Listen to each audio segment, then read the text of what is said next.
প্রভু বুঝতে পেরেছি দীর্ঘদিন যাবত যদি তোমার গোলামি করিব সঠিকভাবে মনে হয় তোমার গোলামি করতে পারি নাই, এই জন্য বুঝি তুমি আমাকে জাহান্নামের আগুন জ্বালাইবা। প্রভু আমার মতো গুনাহগারকে তুমি যদি জাহান্নামের আগুন জ্বালাও তোমার তো যারা পরিমাণ সম্মান মারবে না। আর যদি তুমি আমাকে মাফ করে দাও তোমার তো যারা পরিমাণ সম্মান কমবে না। তুমি তো মনে স্রষ্টা মনে করো তোমার নাই ক্ষয় নাই কমতিও নাই বাক্যও নাই। ও রব্বুল আলামিন আমার মতো গুনাহগারকে তুমি জাহান্নামের আগুন জ্বালাইবা।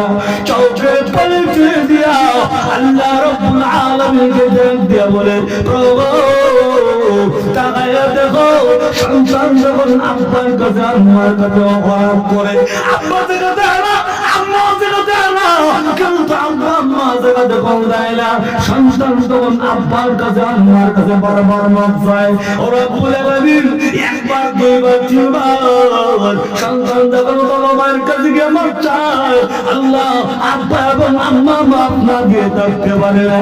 আমার আব্বা হোক আম্মা হোক সন্তানের অপরাধগুলো মাফ করিয়া দেয়। কথা বল ঠিক কিনা? আরাধনা গান ঠিক কিনা? তুমি তো মা বাবার চাইতে কোটি কোটি গুণ বেশি দয়ালু। তোমার গুনাহগার বাবা তোমার দরবারে হাজিরা দিয়েছে, আল্লাহ তাআলা দিও না। আল্লাহ ওয়াদা দিলেন আর কোনোদিন গুনাহ করব না, আর অন্যায় করব না। তোমার গুনাহগার বান্দা তোমার দরবারে হাজিরা দিয়েছে। আমার মতো গুনাহগারকে জাহান্নামের আগুন দিয়ে জ্বালাইলে তোমার তো কোনো লাভ হবে না। আল্লাহ মাফ যদি করে দাও কারো কাছে তোমাকে কৈফিয়ত দিতে হবে না। আল্লাহ ওয়াদা দিলাম তোমার গুনাহগার বান্দা তোমার কুদরতি পায়ের সাজদা দিয়ে হাজিরা দিয়েছে, আল্লাহ ওয়াদা দিলাম আর গুনাহ করব না। আল্লাহ যদি আমার গুনাহ মাফ না করে দাও সাজদা থেকে মাথা উঠাই বলো চৌকের পানি ছেড়ে দিয়া যখন কান্দে এমনি একটা আওয়াজ শোনা যায়, বান্দা রে কেন ইচ্ছারে বান্দা কান্দতে হবে না, সাজদা থেকে মাথা উঠা, আমি আল্লাহ তোর জিন্দেগির গুনাহ মাফ করে দিলাম। আর একটু জোরে বলে না সুবহানাল্লাহ। মাফ করছেন কে? আর জোরে কর ই আল্লাহ কোন নাই? হ্যাঁ আল্লাহ আছে না কোনো? আল্লাহ কোনো আগুন ছিল ভবিষ্যতেও থাকবে, তাহলে আমাদের অবস্থার কোনো পরিবর্তন হয় না।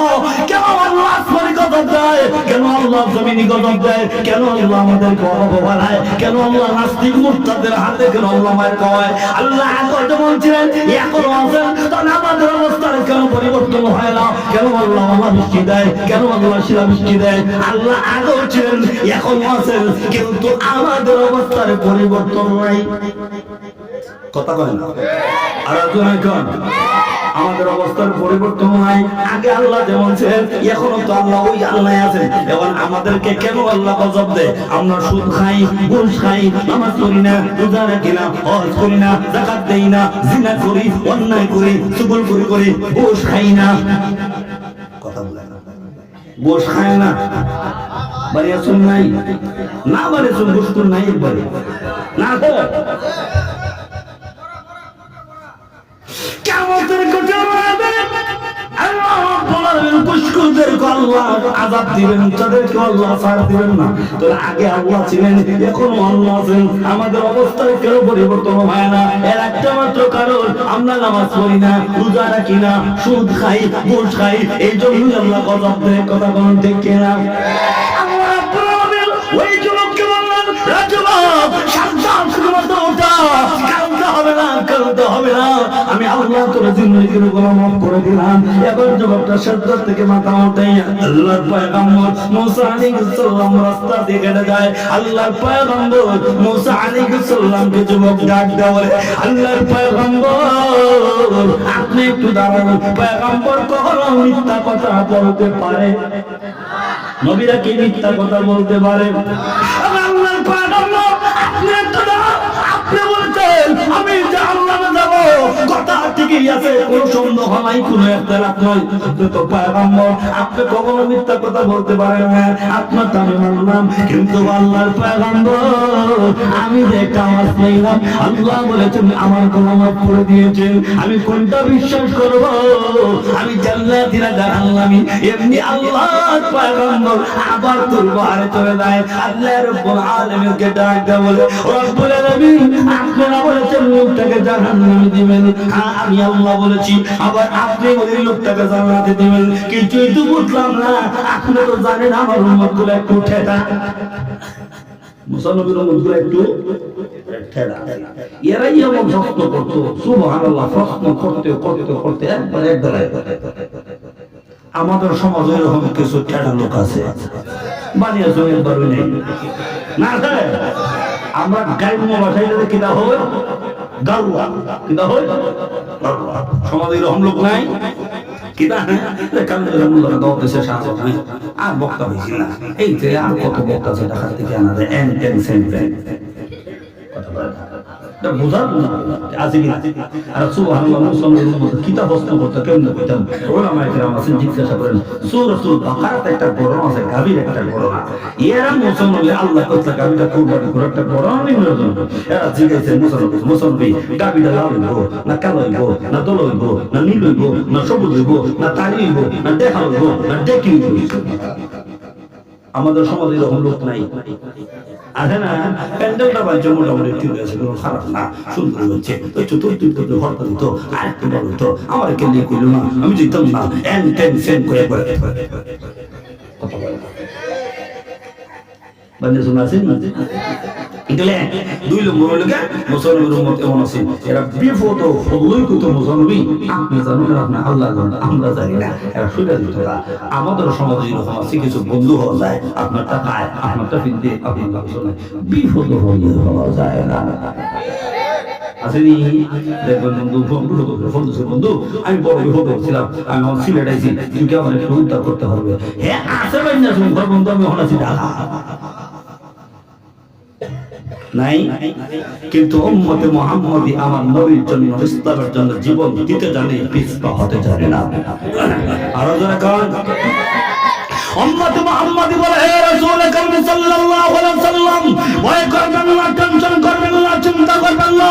কোন নাস্তিক, কোন মুরতাদ, বেঈমান, কাফের যখন ইসলামের আঘাত করে, আমার নবীকে নিয়ে যখন ব্রহ্মচিত্ত করে ছবি রাখে, তখন উম্মতে মুহাম্মাদি আমার নবীর জন্য, কোরআনের জন্য, আল্লাহর জন্য, ইসলামের জন্য বাবা ছেড়ে দেয়, মা ছেড়ে দেয়, সন্তান ছেড়ে দেয়, স্ত্রী ছেড়ে দেয়, সম্পত্তি ছেড়ে দেয়, আল্লাহ এবং আল্লাহ রাসূলের জন্য মাথা কাফনের কাফন পরিধান করে, শরীর রক্ত দিয়ে জীবন দেয়, পিছপা হয় না। চিল্লা বলেন ঠিক না? উম্মতে মুহাম্মাদি জীবন দিতে জানে, পিছপা হতে জানে। প্রভু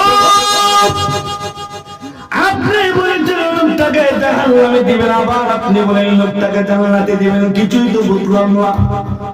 আল্লাহ রাব্বুল আলামিন ডাক দেওয়ালেন, হে মুসা পয়গম্বর, আমি আল্লাহ আমার বান্দাকে বলেছিলাম জাহান্নামে দিব, কথা ঠিকই আছে, কোন সন্দেহ নাই।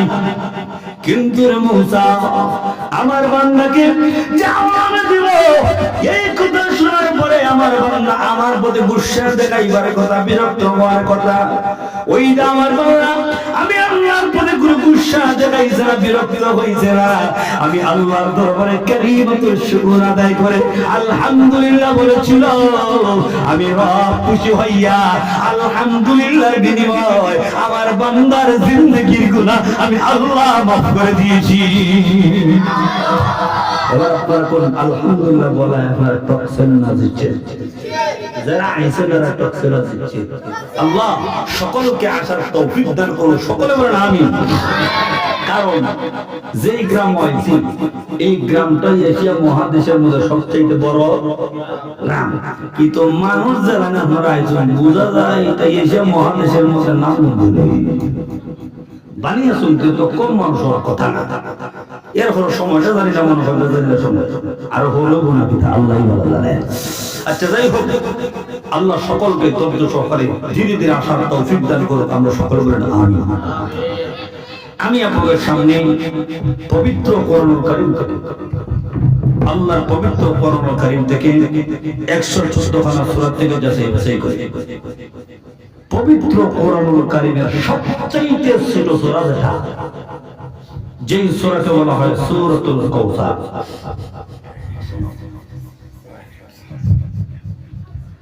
যেই সূরাকে বলা হয় সূরাতুল কাউসার, অর্থাৎ যে সূরাকে আমরা বলি ইন্না আ'তাইনা, যে সূরাকে বলে ইন্না আ'তাইনা সূরা, এই সূরা আপনাদের সামনে তেলাওয়াত হবে। বিশ্বনবী মুহাম্মদ রাসূলুল্লাহর সংগ্রহীত হাদিস থেকে একটা হাদিস, যে আলোচনাটা করতে যাচ্ছি বিশ্বনবী মুহাম্মদ রাসূলুল্লাহর শানে কিছু আলোচনা করব। আল্লাহ যদি আমাকে তৌফিক দান করেন ইনশাআল্লাহ। এই সূরা একটা শানে নবী, আল্লাহ কেন এই সূরা নাযিল করলেন? আল্লাহ রাব্বুল আলামিনের পবিত্র কোরআনুল কারীমের মধ্যে এমন দুইটি সূরা আছে, আল্লাহ তার হাবিবকে বলেন, ওগো নবীজি, আমি আল্লাহ পবিত্র কোরআনুল কারীমের মধ্যে আপনার জন্য একটি সূরা বরাদ্দ রাখছি। এরপরে আল্লাহ বলেন, ওগো নবীজি, পবিত্র কোরআনুল কারীমের মধ্যে আমি আল্লাহ আমার জন্য একটি সূরা বরাদ্দ করেছি। আমি আল্লাহ আমার জন্য যে সূরা বরাদ্দ করেছি সেই সূরার নাম হলো সূরাতুল ইখলাস, অর্থাৎ কুল হুয়াল্লাহু সূরা। ওই সূরায় আল্লাহ তার শান মান মর্যাদা আল্লাহ তুলে ধরেছেন। আল্লাহর একক, আল্লাহর বেনিয়াজ, আল্লাহ দেখুন আওলাদ নাই, আল্লাহ বিস্তারিত আলোচনা করেছেন সূরাতুল ইখলাস। আল্লাহ তার নবীকে বলেন, ওগো নবীজি, আমি আল্লাহ আপনাকে বলে যায় নাই, আমার জন্য যেমন একক একটি সূরা রাখছি, আমি আল্লাহ আমার হাবিবের জন্য একক একটি সূরা রাখছি। জোরে বলি সুবহানাল্লাহ।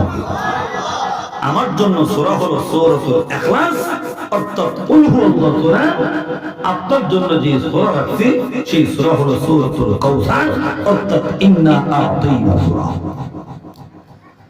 আল্লাহ তার নবীকে এত সম্মান, এত ইজ্জত আল্লাহ তার নবীকে দিয়েছেন, এত মর্যাদা আল্লাহ তার নবীকে দিয়েছেন, যেই মর্যাদা সমস্ত নবীদের চাইতে আল্লাহ আমাদের নবীর সম্মান, নবীর ইজ্জত সমস্ত নবীদের চাইতে আল্লাহ বেশি দান করেছেন। ওই নবীর উম্মত হওয়ার কারণে আপনাদের সম্মান কম না বেশি? আর একটু জোরে কম বলুন তো দেখি। দুনিয়ার নিজাম অনুযায়ী বাবা যদি দামি হয়, সন্তানের সম্মান কমে না বাড়ে? মনে করেন এমপি সাহেবের ছেলে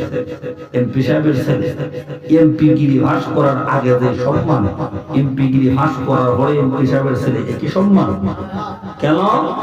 এখন উনি এমপি, বাবা হয়েছেন দামি বাবার সন্তান হওয়ার কারণে ওই সন্তানেরও দাম বেশি। কথা বলেন ঠিক কিনা? আমাদের নবী যেহেতু দামি নবী, ওই দামি নবীর উম্মত হওয়ার কারণে সমস্ত নবীদের উম্মতের চাইতে আমরা হইলাম সবচেয়ে বেশি দামি। কথা বলেন ঠিক কিনা? আমাদের এত সম্মান, এত ইজ্জত আল্লাহ দিয়েছেন। আল্লাহ তার নবীকে ডাক দেওয়া হয়, আবার নবীজি, আমি আল্লাহ আপনাকে এমন সম্মান দিছি, এত ইজ্জত আমি আল্লাহ দিছি, আপনাকে আমি আল্লাহ একটা এরিয়ার জন্য নবী বানাইছি না। আমি আল্লাহ এক একজন নবীকে এক একটা এরিয়ার জন্য নবী বানাইছি, এক একজন নবীকে এক একটা রাষ্ট্রের জন্য নবী বানাইছি, এক একজন নবীকে এক একটা গোত্রের জন্য নবী বানাইছি, এক একজন নবীকে এক একটা দেশের জন্য নবী বানাইছি। কিন্তু আমি আল্লাহ আপনাকে এমন নবী দান করেছি, আমি আল্লাহ যেখানে বসবাস করি সেখানেও আপনার নবুয়ত আছে। আর জোরে কাম সুবহানাল্লাহ। আল্লাহ তার নবীকে ডাক দিয়ে আল্লাহ বলেছি, আমি আল্লাহ রাব্বুল আলামিন, আরশের জন্য আল্লাহ, আপনার আরশের জন্য নবী, আমি আল্লাহ লাউহুল কলমের আল্লাহ, আপনি লাউহুল কলমের নবী, আমি আল্লাহ সিদরাতুল মুনতাহার আল্লাহ, আপনি সিদরাতুল মুনতাহার নবী, আমি আল্লাহ জান্নাতের আল্লাহ, আপনি জান্নাতের নবী, আমি আল্লাহ জাহান্নামের আল্লাহ, আপনি জাহান্নামের নবী, আমি আল্লাহ ফেরেশতার আল্লাহ, আপনি ফেরেশতার নবী, আমি আল্লাহ আসমানের আল্লাহ, আপনি আসমানের নবী, আমি আল্লাহ জমিনের আল্লাহ, আপনি জমিনের নবী, আমি আল্লাহ সমস্ত নবীদের আল্লাহ, আপনি সমস্ত নবীদের নবী, আমি আল্লাহ মানুষের আল্লাহ, আপনি মানুষের নবী, আমি আল্লাহ জিনের আল্লাহ, আপনি জিনের নবী, আমি আল্লাহ আওয়ালের আল্লাহ, আপনি আওয়ালের নবী, আমি আল্লাহ আখিরের আল্লাহ, আপনি আখিরের জন্য নবী। আর আস্তে বলুন সুবহানাল্লাহ। এবার বলুন আপনাদের নবীদের শান মান মর্যাদা কম না বেশি? এমন একজন নবী আল্লাহ রাব্বুল আলামিন আপনি আমাকে আল্লাহ দান করেছেন, এত সম্মান এত ইজ্জত আল্লাহ দিয়েছেন। ওই নবী মুহাম্মদুর রাসূলুল্লাহ সাল্লাল্লাহু আলাইহি সাল্লাম মক্কা এবং মদিনা নগরীতে আল্লাহর নবী বসবাস করলেন।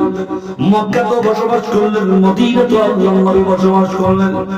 আল্লাহর নবী মুহাম্মদুর রাসূলুল্লাহ সাল্লাল্লাহু আলাইহি সাল্লাম বিশ্ব নবী মুহাম্মদুর রাসূলুল্লাহ এই পৃথিবীর জন্য যখন আগমন করলেন, নবীজির জন্ম নিয়ে কিছু ইখতিলাফ আছে। কেউ বলেছেন আল্লাহর নবী 570 খ্রিস্টাব্দে জন্মগ্রহণ করেছেন, কেউ বলেছেন 8 রবিউল আউয়াল, কেউ বলেন 9 রবিউল আউয়াল, কেউ বলেন 10 রবিউল আউয়াল, কেউ বলেন 12 রবিউল আউয়াল। যাই হোক, প্রসিদ্ধ মত হলো আল্লাহর নবী মুহাম্মদুর রাসূলুল্লাহ 12 রবিউল আউয়াল দিন সোমবার দিন মহান নবী এই পৃথিবীর জমিনে আগমন করেছেন। নবীজি দুনিয়ার জমিনে জন্মগ্রহণ করলেন। জন্মগ্রহণ করার পরে আমি সংক্ষেপে বলতেছি, জন্মগ্রহণ করার পরে আল্লাহ নবী একদিন, 2 দিন, 3 দিন করতে করতে ধীরে ধীরে ধীরে ধীরে আল্লাহ নবী মুহাম্মদুর রাসূলুল্লাহ যখন বড় হইতে লাগলেন, বড় হইতে হইতে আল্লাহ নবীর বয়স 35। সমাজের মধ্যে অনেকটা সুনাম নবীজির ছড়ায় ছিটায় পড়ল। নবীজির সম্মান, নবীজির ইজ্জত আল্লাহ এত দিয়েছেন, সকলেই হয় আল আমিন, মুহাম্মদ আল আমিন, মুহাম্মদ সত্যবাদী, মুহাম্মদ আল আমিন, মুহাম্মদ সত্যবাদী। নবীজির প্রশংসা চতুর্দিক দিয়ে আল্লাহ সুনাম বাড়ায় দিলেন। সকলেই নবীজিকে প্রশংসা করে। কেমন সম্মান, কেমন প্রশংসা, কেমন আপনাদেরকে বোঝাই।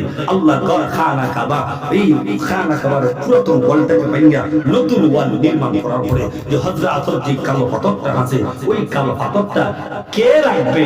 নেতাদের মধ্যে লেগেছে লোকরা। নবীজির বয়স তখন 35 বছর। 35 বছর বয়সে ওই ঘটনাটা ঘটে। তখন নেতার মধ্যে লাগছে লোকরা, এই নেতা কয় আমি রাখবো, এই নেতা কয় আমি রাখবো, এই নেতা কয় আমি রাখবো।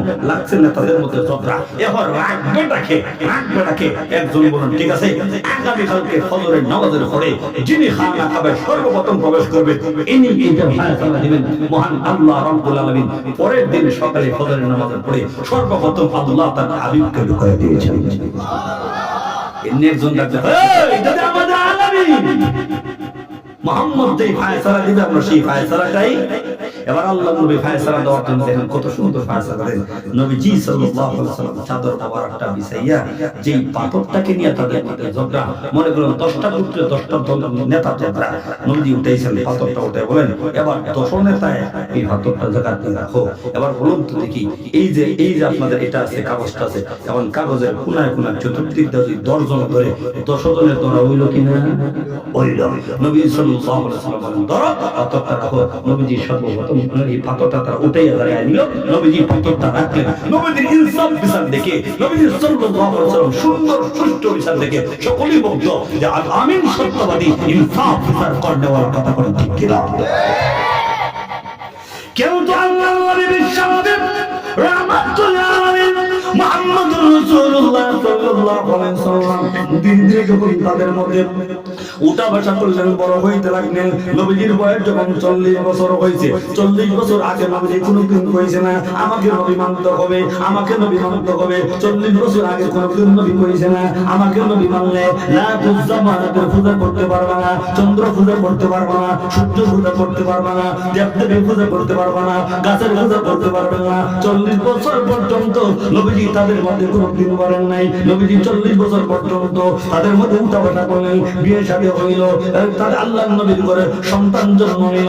40 বছর পর্যন্ত বেঈমান কাফের মুশরিকরা আল্লাহর নবী মুহাম্মদ রাসূলুল্লাহ সাল্লাল্লাহু আলাইহি ওয়াসাল্লামের বিরুদ্ধে যায় নাই। সকলেই আল্লাহর নবীকে আল আমিন কয়, সকলেই আল্লাহর নবীকে বিশ্বাসী কয়, সত্যবাদী কয়। কিন্তু আল্লাহর নবী মুহাম্মদ রাসূলুল্লাহ সাল্লাল্লাহু আলাইহি ওয়াসাল্লাম 40 বছর একদিন উপনীত হওয়ার পরে আল্লাহর নবী বলেন এখন থেকে তোমরা লা ইলাহা ইল্লাল্লাহ, আল্লাহ ছাড়া কোনো ইলাহ নাই, আল্লাহ ছাড়া কোনো নবী মাবুদ নাই, মুহাম্মদুর রাসূলুল্লাহ সাল্লাল্লাহু আলাইহি ওয়াসাল্লাম তিনি হলেন আল্লাহর প্রেরিত রাসূল। ওনাকে নবী মানতে হবে, ওনাকে নবী মানতে হবে।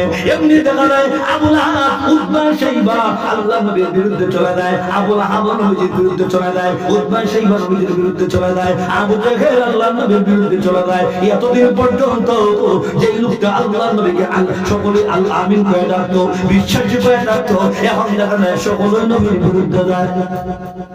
সকলে নবীজি, কারণ কুসা না দিলে কে বালা কে খারাপ চিনা যায়। এমন সকলে সব বালা। এতদিন পর্যন্ত দেখছে কত সুন্দর নবীজির চরিত্র, এখন দেখছেন একটা মোহাম্মদ যতদিন সত্যবাদ দিলাম আলাম দিলাম, এখন এই মোহাম্মদ দেখা যায় বাপ দাদার ধর্ম চুনখানি করতেছে। অতএব মোহাম্মদ ভালো। আমাদের সমাজে দেখবেন ইমাম সাহেব খুব ভালো, আমরা ইমাম সাহেবের মতো 10 গ্রাম তুকায় হওয়া যায় না, কিন্তু যেই দিন ইমাম সাহেব সুদের ওয়াজ করে, ঘুষের ওয়াজ করে, ওয়াজ করে, ইমামের চাকরি কেউ দিতে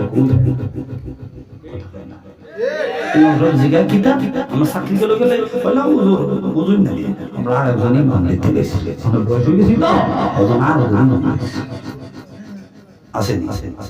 কোসা না দিলে চিনা যায় না ভালো না খারাপ।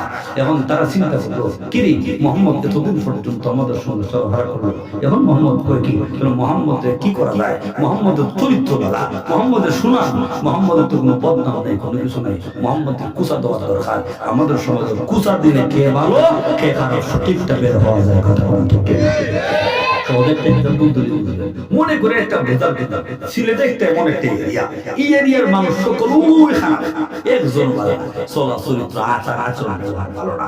এখন একদিন ওই রাস্তা দিয়ে একজন ইমাম সাহেব যেতেছে, ইমাম সাহেব ঘরে ইমাম সাহেব রাস্তা দিয়ে যেতে ছোট একটা বাচ্চা আছে, ছোট বাচ্চা ইমাম সাহেব দেখতে হয় আসসালামু আলাইকুম ওয়া রাহমাতুল্লাহ, ইমাম সাহেব তো ওয়া আলাইকুম সালাম। ইমাম সাহেব জিজ্ঞাসা বাবা তোমার বাড়ি কই? হুজুর আমার বাড়ি অমুক গ্রাম। ইমাম সাহেব ইন্না লিল্লাহ, এই গ্রামের আমার জানা মতো হুলা এই গ্রামের হুলা ভালো না, এত ভালো হুলা এলো থেকে। এখন ইমাম সাহেব জিজ্ঞাসা বাবা, ইমাম সাহেব বিশ্বাস করতে পারছে না, ইমাম সাহেব জিজ্ঞাসা বাবা হাসা করে কত থেকে তোমার বাড়ি হয়? হুজুর না আমার বাড়ি অমুক গ্রাম। এর হলো ইমামের বুঝে ধরে না, ইমামে কেন ওই গ্রামের হুলা খুবই খারাপ, এখন এত ভালো হুলা এলো থেকে।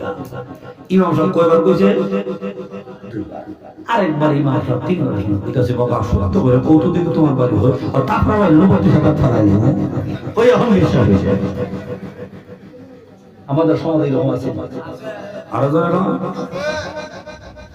আল্লাহর ওলি বিশ্বনবী রাহমাতুল আলামিন মুহাম্মদুর রাসূলুল্লাহ সাল্লাল্লাহু আলাইহি ওয়াসাল্লাম তাদের মধ্যে উঠা বসা করলেন, তাদের মধ্যে বিয়ে শাদী করলেন, তাদের মধ্যে চলাফেরা করলেন, তাদের মধ্যে লেনদেন করলেন, তাদের মধ্যে চলাফেরা করলেন। কিন্তু আল্লাহর নবী বিশ্বনবী মুহাম্মদুর রাসূলুল্লাহ সাল্লাল্লাহু আলাইহি ওয়াসাল্লাম কোনো দোষ পায় না, কোনো দোষ পায় না, নবীজির কোনো দোষ নাই। এখন কি করবা যায়, কি করা যায়? আল্লাহর নবী বলে এখন থেকে যারা আমাকে নবী বলবা চল্লার পূজা করতে পারবে না, সূর্যের পূজা করতে পারবে না, দেবদেবীর পূজা করতে পারবে না, লাতুজা আমাদের পূজা করতে পারবে না।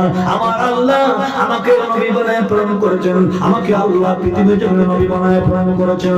অতএব আজকে থেকে তোমরা আমাকে নবী মানো, আর তোমরা আজকে থেকে দেবদেবীর পূজা ছেড়ে দাও, কালিমার পূজা ছেড়ে দাও। এমনি আরে রাখবে বা এতদিন পর্যন্ত মুহাম্মদ রাসূলুল্লাহ বালা বেড়া দেখি হন হয়।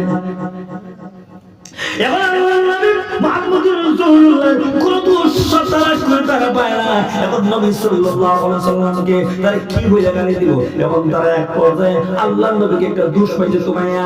আল্লাহর নবী মুহাম্মদুর রাসূলুল্লাহ করে যত বাচ্চা দুনিয়ার জন্য জন্ম নেয়, আল্লাহ রাব্বুল আলামিন ছোটবেলায় নবীদের ছেলে সন্তান যারা আছে তাদেরকে আল্লাহ রাব্বুল আলামিন দুনিয়ার জমিন থেকে আল্লাহ উঠায় নিয়েছেন। এখন তারা সুযোগ পাইছে মুহাম্মদকে একটা গালি দেওয়ার সুযোগ পাইছে। মুহাম্মদ তো আত্মার, মুহাম্মদ তো লেজ কাটা, নাউযুবিল্লাহ।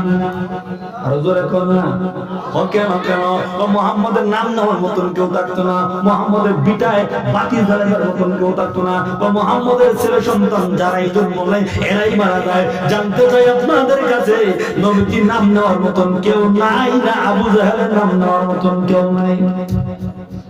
আর জোরে কেন না, যে আবু জাহেল, যে আবু লাহাব আল্লাহর নবীর বিরুদ্ধে যায়, আজকে আবু জাহেলের নাম নেওয়ার মতন কেউ নাই। বরং মহান আল্লাহ এমন ব্যবস্থা কইরা দিয়েছে মুসলমানদের শান্তির জায়গা আবু জাহেলের বাড়ি। কথা বলেন না, শান্তির জায়গা হতে কি বাথরুম লাগে? কথা বলেন। আল্লাহ রাব্বুল আলামিন যে আবু জাহেল আল্লাহর বিরুদ্ধে যায়, নবীকে আত্মা বলে গালি দেয়, নির্বংশ বলে গালি দেয়। আল্লাহ রাব্বুল আলামিন আত্মা এবং নির্বংশ বলে গালি দিল।